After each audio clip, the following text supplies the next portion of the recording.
On an ordinary night at a small Atlanta club in the late 1990s, a stranger sat near the front, and Katt Williams couldn't stop noticing him. There was nothing unusual about the night itself.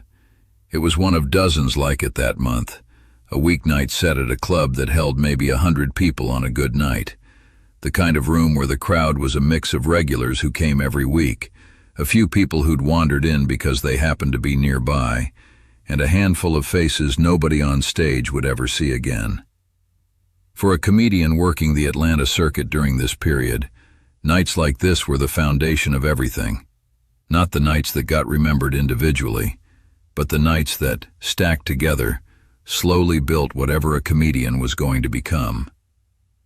And yet, for reasons that were difficult to explain even at the time, this particular night was different. Not because of anything that happened in the room as a whole, because of one person sitting near the front, someone Katt Williams had never seen before, who he found himself unable to stop noticing for the entire set. To understand why a single face in a small room could matter the way it did, it helps to understand what the Atlanta comedy scene looked like in the late 1990s, and what kind of performer Katt Williams was at that point in his career. Atlanta during this period was becoming one of the most important cities in American comedy, though it wasn't always recognized that way at the time. The city had a growing network of clubs, some well-established, some little more than a stage set up in the corner of a restaurant or bar, that hosted comedians several nights a week. For comedians building a career, Atlanta offered something valuable: enough rooms, close enough together, that a performer could work multiple sets in a single night, refining material in front of different crowds, testing the same joke 3 or 4 times in a single evening to see which version landed best. The clubs themselves varied enormously in character, even within the same city, even within the same week.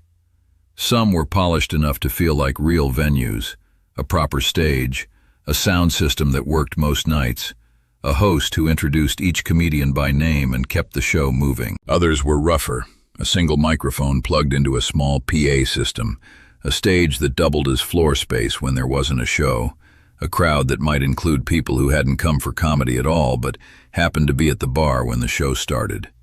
A comedian working the circuit moved between these rooms constantly, sometimes performing in 2 or 3 of them in a single night, adjusting not just material, but entire approaches to fit whatever room came next. These rooms were small by almost any later standard. A good crowd might mean 70 or 80 people.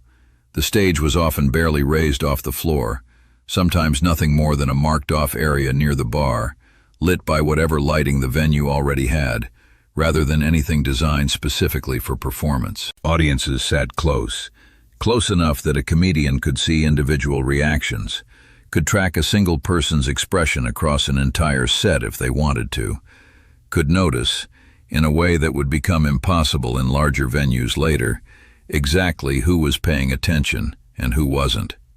For a comedian at this stage of a career, that closeness was both a gift and a pressure. It was a gift because it allowed for a kind of immediate, honest feedback that larger rooms couldn't provide. A joke either worked right there for those people, or it didn't, and there was no scale or production to soften that information. It was a pressure because there was nowhere to hide. In a room that size, a comedian couldn't disappear into the lights or rely on a wall of sound to carry a moment that wasn't landing. Every set was, in some sense, a conversation with a small group of specific people, whether the comedian wanted it to be or not. By this point, Katt Williams had been working rooms like this for long enough to know their rhythms. He understood how a crowd in a room this size tended to move, where the energy usually picked up, where it tended to dip, which kinds of material worked best for a Tuesday night audience versus a weekend crowd. He had developed, through repetition, an instinct for reading a room of this size almost without thinking about it, an awareness that operated mostly in the background, the way any skill does once it's been practiced enough times to become second nature. That kind of work happened night after night, often without any sense that it was leading anywhere in particular. A typical week might mean 5 or 6 sets across multiple venues, each one slightly different, Different crowd, different room, different energy, but each one another opportunity to sharpen the same handful of bits, to find the exact phrasing that made a joke land a half-second faster, to notice which audiences responded to which kinds of material and adjust accordingly. None of it felt historic while it was happening.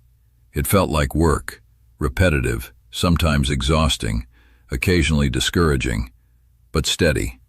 The kind of routine that slowly, almost invisibly, built something larger than any single night could show. That instinct was part of what made this particular night stand out. Because almost as soon as he stepped onto that small stage, something in his usual awareness of the room shifted, not dramatically but noticeably, in the way a small change can stand out precisely because everything else is so familiar. There was a man sitting near the front of the room, not in the very first row, but close enough to be clearly visible, in a seat that put him roughly in Katt Williams's line of sight for most of the set. There was nothing remarkable about his appearance. He wasn't dressed differently from anyone else in the room. He wasn't with a large group, wasn't being loud, wasn't doing anything that would normally draw a performer's attention in a room full of people doing their own versions of nothing in particular. What drew attention instead was the way he was watching. Most audiences, even attentive ones, watch a comedian in a particular way, reacting, laughing, occasionally glancing at a phone or a drink or the people they came with, their attention moving in and out the way attention naturally does over the course of 40 minutes. This man wasn't doing that. He was watching with a kind of stillness that, in a room this size, was impossible not to notice, not laughing along with everyone else exactly when they laughed, but reacting a beat later, as though he were processing each joke slightly differently than the rest of the room, finding something in it that took an extra moment to land. It wasn't an unfriendly kind of attention. If anything, it felt like the opposite, like someone listening more carefully than anyone else in the room, the way a person listens when they're trying to understand not just what's being said, but how it's being constructed. For most of the set, Katt Williams didn't think about it directly. There wasn't time to, in the middle of 40 minutes of material that required his full attention. But somewhere in the back of his awareness, that face stayed present, the way a single different note in an otherwise familiar piece of music stays present, even when the rest of the music continues normally around it. Partway through the set, he reached a bit he had been working on for weeks but hadn't fully committed to. A piece of material that was sharper, more observational, further from the kind of safe, crowd-pleasing material that reliably worked in rooms like this. It had gone through several versions already, tried out in smaller pieces across different nights, never quite performed in full because doing so meant committing to a riskier rhythm than the rest of the set, a longer build, a payoff that depended on the audience following each step rather than waiting for an obvious punchline. It was the kind of bit that could go either way. It could land in a way that nothing else in the set had, or it could fall flat in a room that wasn't quite ready for it, leaving an awkward gap that would be difficult to recover from in front of a crowd this size. In a room this small, a choice like that wasn't abstract. There was no anonymity to retreat into if it didn't work. Every person in that room would see it not land, including the man near the front whose attention Katt Williams had become, almost without meaning to, increasingly aware of. He did the bit. What happened next wasn't dramatic in the way these stories sometimes get told afterward. There was no gasp, no sudden silence, nothing that visibly distinguished this from any other moment in the set to someone watching casually. But the laugh that came back from the room had a different quality than the laughs that had come before it. Slightly delayed, slightly louder once it arrived. The kind of laugh that comes when an audience realizes, a half-second after the joke lands, that what they just heard was sharper or more honest than they were expecting. And the man near the front, the one who had been watching with that careful, slightly delayed attention all night, laughed too.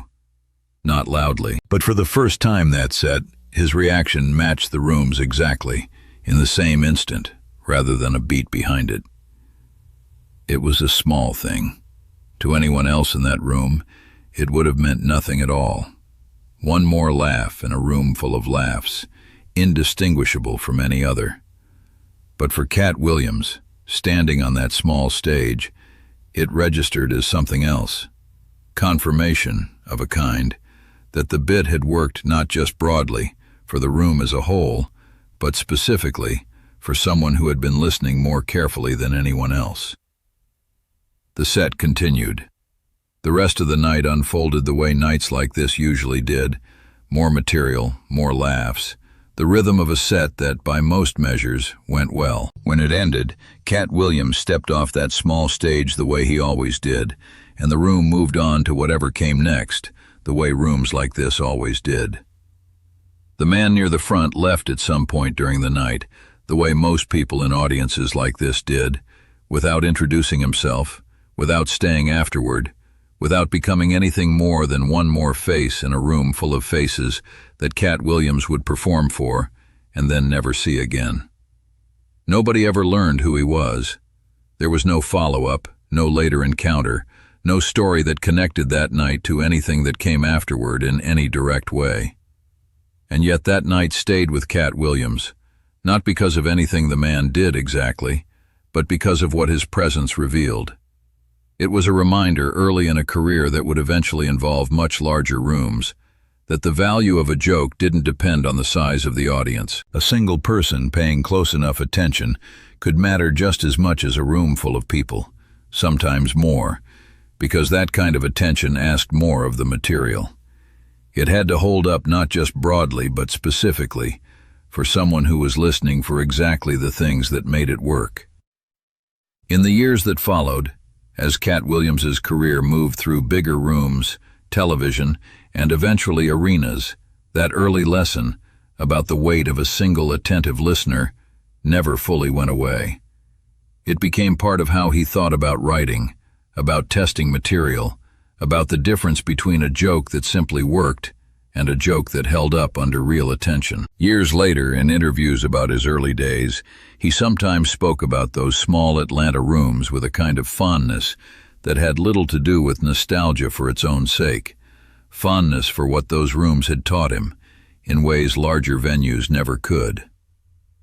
Looking back now, what stands out about that night isn't the bit itself, or even the laugh that confirmed it worked. What stands out is the stranger, a man whose name was never known, whose face was never seen again, who sat near the front of a small Atlanta club on an ordinary night and, without saying a word, without ever knowing it, became part of how a comedian learned to trust his own voice. That's the part of the story most people never heard. Not the set, not the laughs that filled the room that night, but a single stranger, watching carefully, who reminded a young comedian in the quietest possible way that the work was worth doing exactly as well as it could be done, whether anyone was watching closely or not.